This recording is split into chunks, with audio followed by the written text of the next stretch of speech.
But on to today's video, which is another bin find machine from the same bins that the Vax Power 1 came from, that black one. We have a Dyson DC24i. Yes, I saw this actually a couple of months ago now. It's mid of January now. I got this end of November, beginning of December, but it had been raining a lot that week. So it's been basically just sat in the shed drying, and it's dry enough now for us to turn it on and have a good look. So let's do that throughout this video now.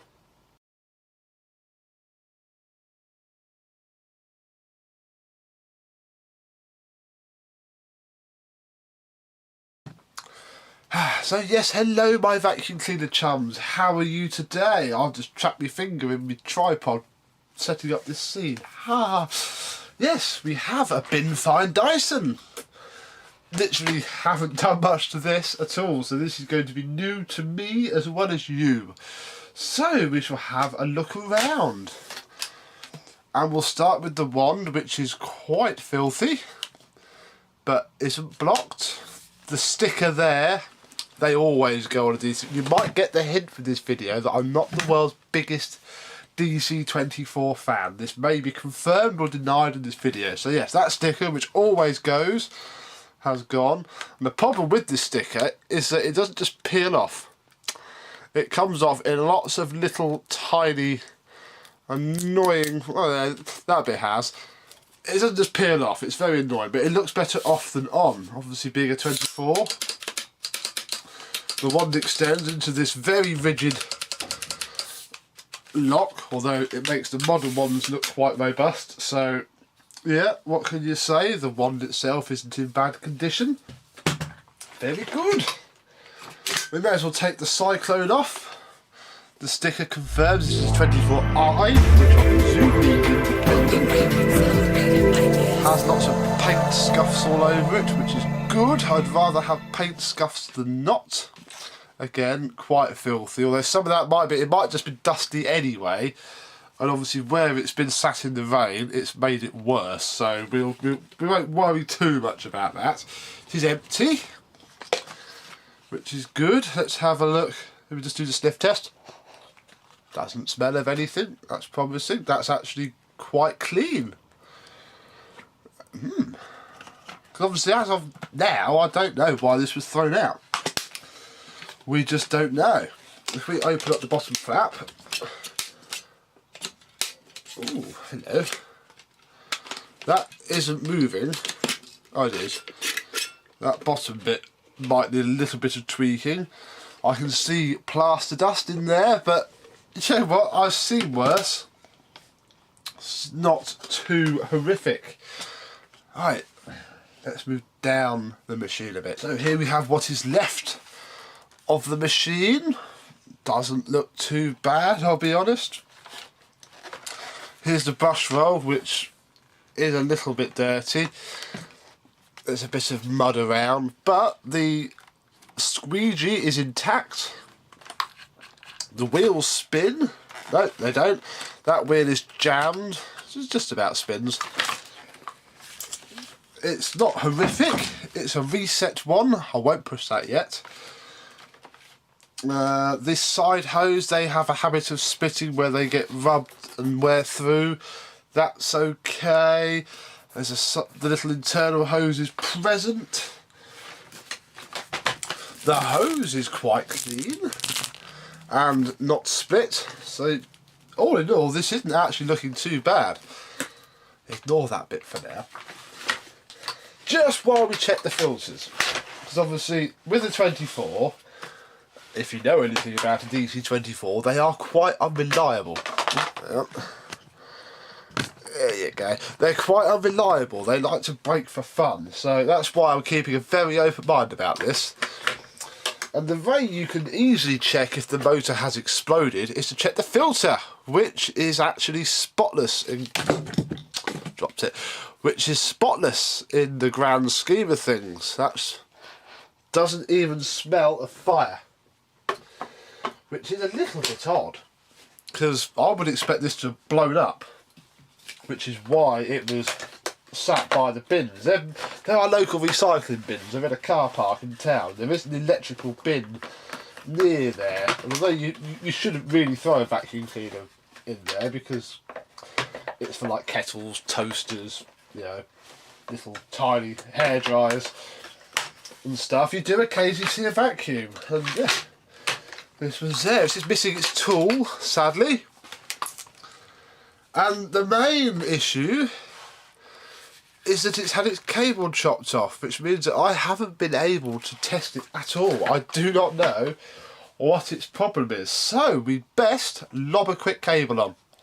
And to stick a cable on this Dyson, we shall need obviously a cable, a knife, a T15 Torx, and some inappropriately sized, because it's all I've got, crimps.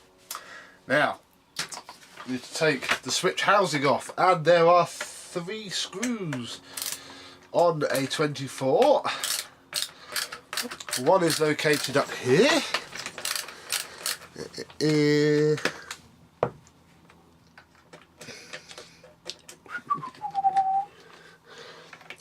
One is located here.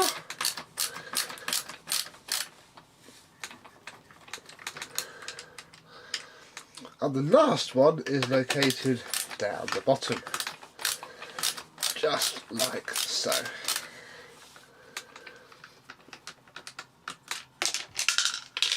Oh, where did that fall? There it's gone. So, 3 screws off. You can just pull, there's no little tabs at the back. Just pull the switch housing on and off. I'll give you a good picture of that in case you do happen to be following this. That is how, because they might all fall out, so that is how they go together. There you go.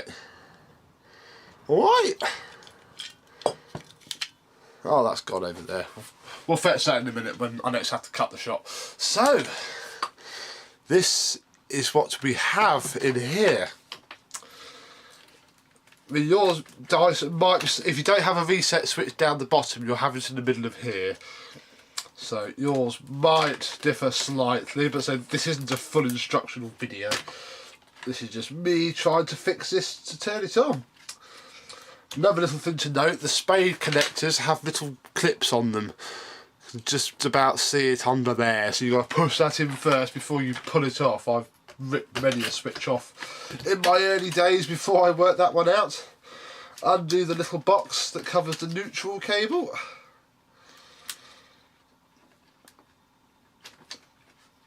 And then we need the cord exit guide, which is, God knows what that's got on it, cobweb I think. Like so, now we need our new cable.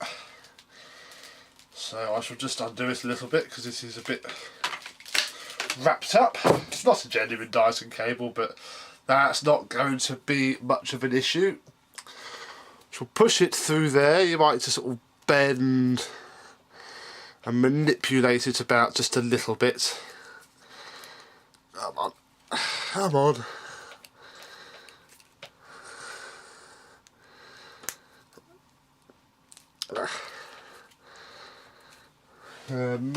Might help if sort of pull it through from the top. There we go, there we go. And give yourself enough room to cut the cable down. Now we can use the old cable as a guide, and oh blimey, we need to take that much off for the neutral. So I shall call that there.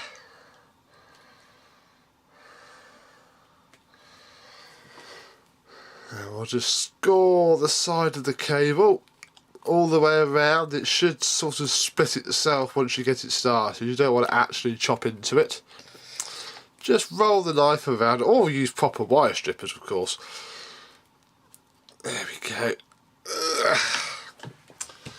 And then the live just wants to be, I was the live cable really, which is about there, because obviously it all has to roughly be the same size, because it all has to roughly fit its bits and bobs really. Right. do have some wire strippers, but they're only really good for these small wires, not the big ones. So we'll cut that one off there and twist it together a little bit. Strip this one down here a little bit. There we go, and we need 2 female crimps. Now my crimps, I must sort these out this year because they're not the right size, and it does bug me, but I keep forgetting to measure and work out what the actual official Dyson size is. I probably should, because you'll go through a lot of crimps if you start messing around with Dysons, or any vacuum cleaner actually. They're all flipping crimped together, and those nice screw terminals on the newer ones. So we'll pop. That's going to be really twisted well to slide up the middle of this crimp. There we go.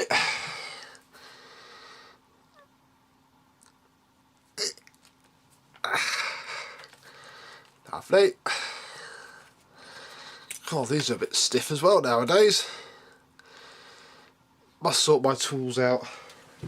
Maybe we should do a video going through my toolbox. What do you reckon? Comment if you want me to do a whole video dedicated to me sorting that, hate to swear, but crap box out, because it is awful in there and does need to be sorted.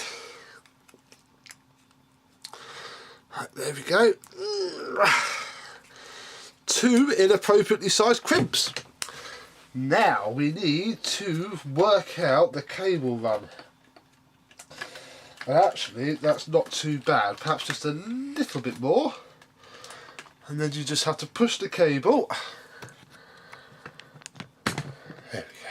Push the cable around its little guide. Maybe giving it a little bit of a helping hand with a non-sharp implement. Oh. Hang on. Told you these crimps weren't fantastic. They're alright when they're fitted. But I think it might also be these flipping old pliers, which I've used for more than just crimps. I've taken bearings off with these, used them as a hammer. I'm sure they weren't this stiff the last time I used them. I think they've got damp. And I've worked on the car and my toolbox has been sat out in the rain. Let's try that, taking care to not pull the crimp off. There we go. So that's in there. The cable is routed as it should. The live can go onto the switch. And that can go back in out the way, as can the Brushroll on-off switch-ish. No, they can't. Wait. I need to get this in.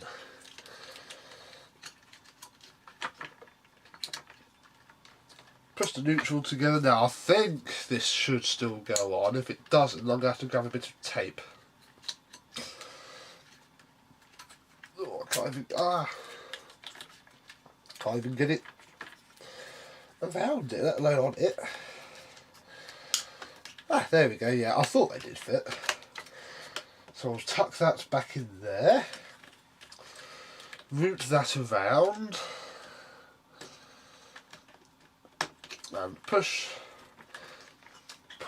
and that should be job done. The way you check if it's alright, I haven't done a cut yet, so you'll have to see the back of my back.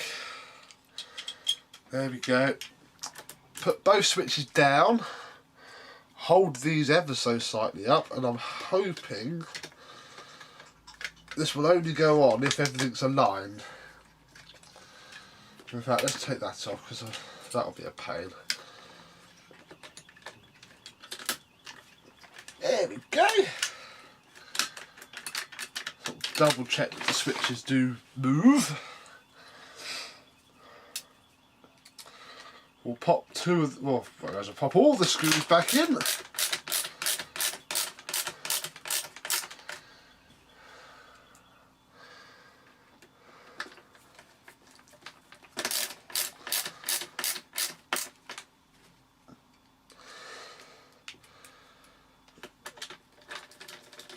we go, put the third screw in, and put the seal back on, which is a little bit keyed, but we won't go into that now. Oh no, that does have to be loosened, doesn't it? It's been a while since I've done a 24, sorry. I should read my own strip down guide, shouldn't I? Someone's got to read them. That should just be enough.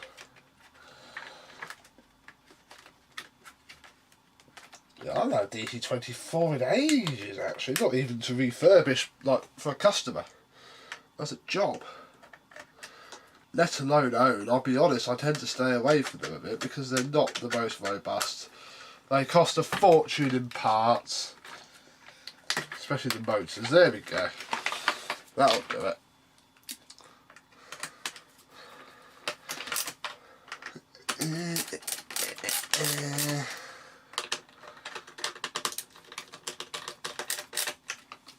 Lovely. Pop the wand-net on. Through the hose. Put the cyclone on, and then for the first time in a very long time with this machine, we can back you up a little bit because then you'll actually be able to see the inaugural winding up of the cable. Yay! Oh, don't tangle up now. It's actually quite a close match for the original cable, so that works well, doesn't it?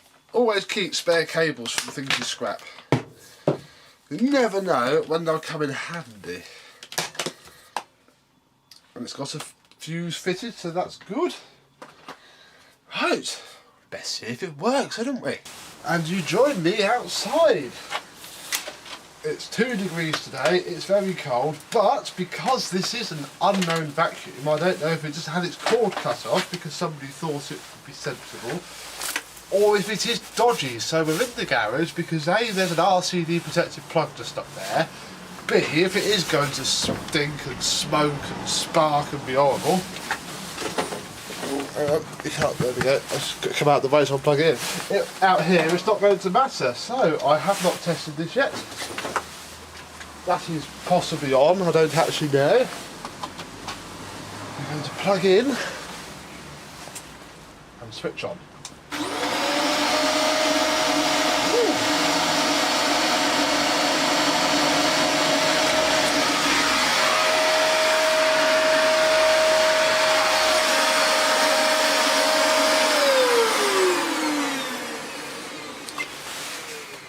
Well, the main motor seems to work very well. Let's see if the Brushroll does.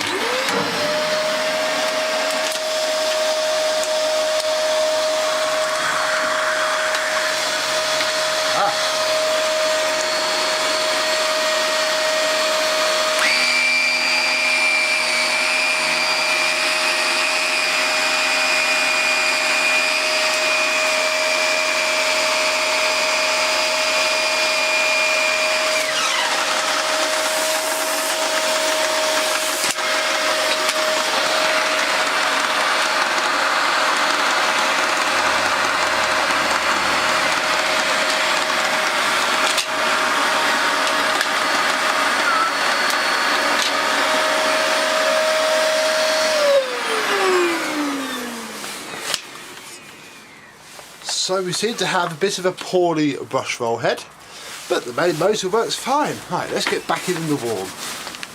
Oh, right, so it works. I now feel confident enough to plug it in inside. So we'll do that now again. And we may as well test the suction. We didn't do that outside.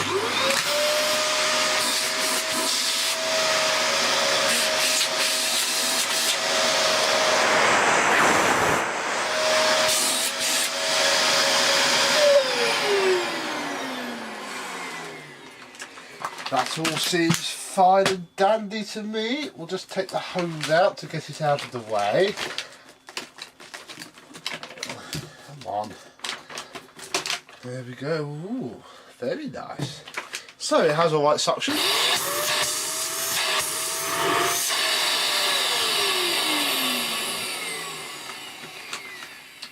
the changeover valve does seem to move, although I can't help but notice that there is something stuck in the very side of this hose. But before that, I want to double check the brush.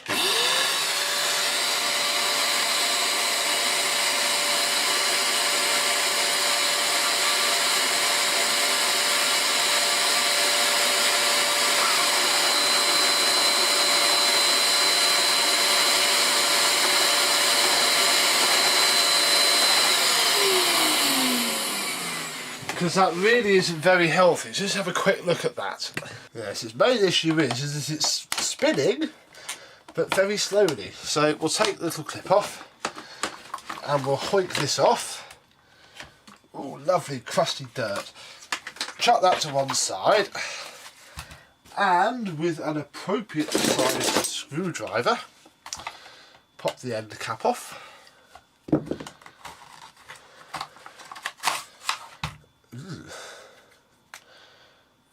Well, all the grime and dirty, horrible stuff possibly isn't helping, let's be honest. That is more stiffer to turn by hand than I think it should be. So let's quickly take the cover off and just see if anything immediately becomes obvious as to why. Because normally with these, they do blow their Brushroll motors with annoying regularity. I've seen lots scrapped because of this, because it's about 45–50 quid to do both the PCB and the motor in one of these. In fact, it's sometimes cheaper just to buy a whole new head. I've certainly done that before. I'll have this bit out. But I've also had them just left for me when someone's, while taking it for diagnosis, someone's just gone, no, I'll just buy a new one. It's like, great, thanks, what do I do with that? So it's a little bit odd that this one works a bit better than that, but I'm just not going to get too excited about it, because like I say, it's not going to take much for this to be scrap. I'm not spending actual money on it. It's all very well and good larking about on film. I mean, no one's probably watching this far down. People only watch about 7 minutes of my videos, but I shall do it anyway. Even if this helps one person, or one person watches all the way through, it will make it all worthwhile. Right, one last screw.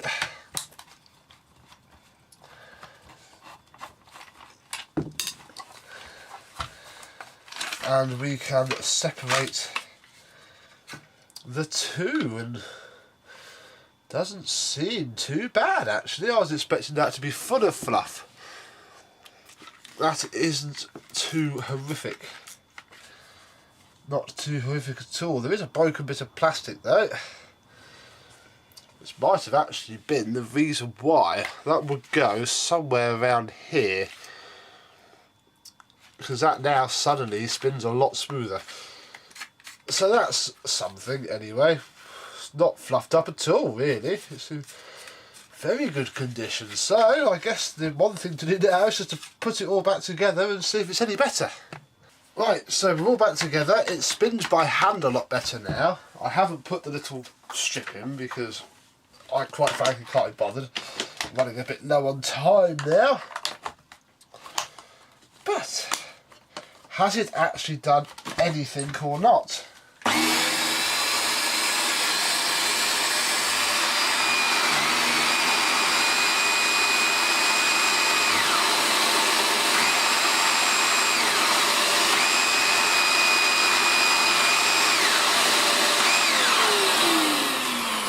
Yes, it jolly well has. Fantastic. Now all we need to do is just work out what the heck I can see coming out of there. So I'll pop this little hose out. That's a good sign, isn't it? Yeah, there is a clog in there. Hopefully I can pull it through. Oh, plastic. Lovely. Actually, I think that was it. Just a tie wrap look. So that's something. Excellent. We'll pop that back on then. Like so. We may as well just check this one whilst I have a screwdriver out. Ooh, that was lucky. What's that, I wonder? It is a hula hoop. Look at that. The problem with DC24s, they have such a narrow suction path that it doesn't take much to kill them. All the better for us, eh? So we'll pop the hose back on. There we go. Pop the hose back on.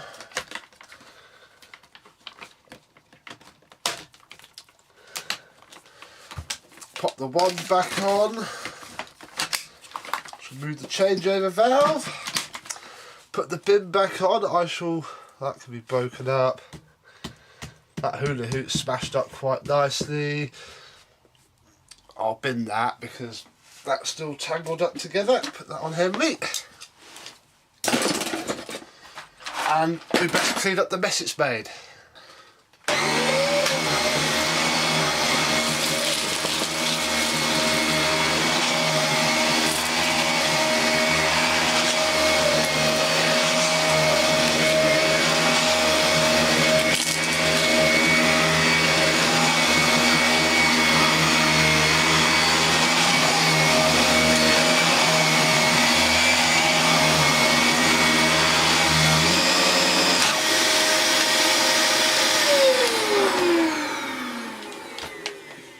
Marvellous. Let's do another quick little bit of vacuuming. Oh dear, I do seem to have trodden in some out-of-date porridge oats and some out-of-date Rice Krispies for my cupboard clear out the other day. We'd best clean it up, hadn't we?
Fantastic, so there we go. My free bin find, DC24i, which is actually in crumble down myself, full working order and ready to be refurbished. So you might well see this again, all cleaned up, all looking shiny. Who knows? So thank you very much for watching. If you've watched this far, please, I'm going to say it, please subscribe. I'll stop saying it when I don't have to. And yeah, thank you very much for watching, and I shall see you soon. Bye bye.